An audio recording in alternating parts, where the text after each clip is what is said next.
Today we will see our cousin Theodate Pope Riddle's envisioned, design, and building of this school and Hillstead. Both are examples of what can be done when you put your mind to it, and I hope you'll be inspired as I was. With me today is Henry Coons, the Alumni Director for Avon Old Farms, class of '71, who will take you on a tour of the campus and give you more detail of Theodate's design here at Avon Old Farms. But first, a little background on Theodate. Briefly, she was the daughter of Ada Lynetta Brooks. Ada Brooks, the third child of the total of 8 children of Judith and Judson Brooks of Salem, Ohio.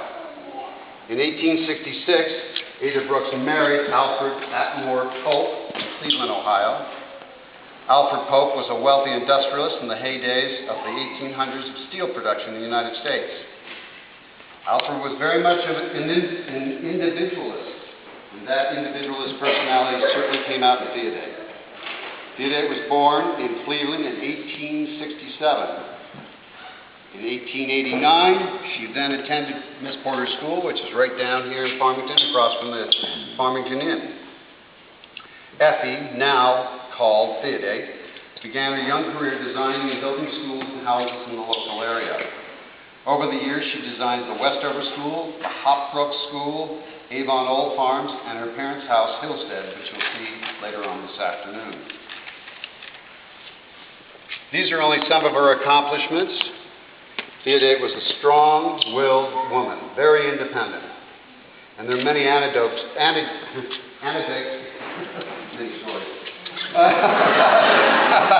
about Theodate and that personality. For example, an often repeated story is about a gardener. She was hiring a gardener for either here or up at Hillstead. So Theodate turned around and told the gardener applicant that he was to plant 6 rose bushes upside down with the leaves of the bushes exactly 18 inches off the ground. In the ground, with the roots sticking straight up in the air. When the gardener finished, the gardener returned to Miss Pope and said, "I have completed my assignment." After inspection, Theodate looked at his work.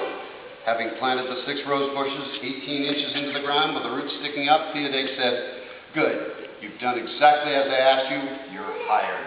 Now, put them in right."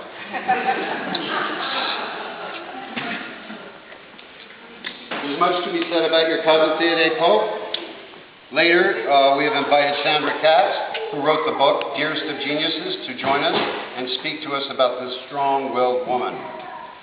But now, let me introduce Henry Coons, who will guide us on a tour of Avon Old Farms. After that tour, we will have a lunch at the Refectory Hall, which is right across the campus here, and then drive up to Hillstead. Now, I have one more thing before Henry comes on, and Stephen McCrae has something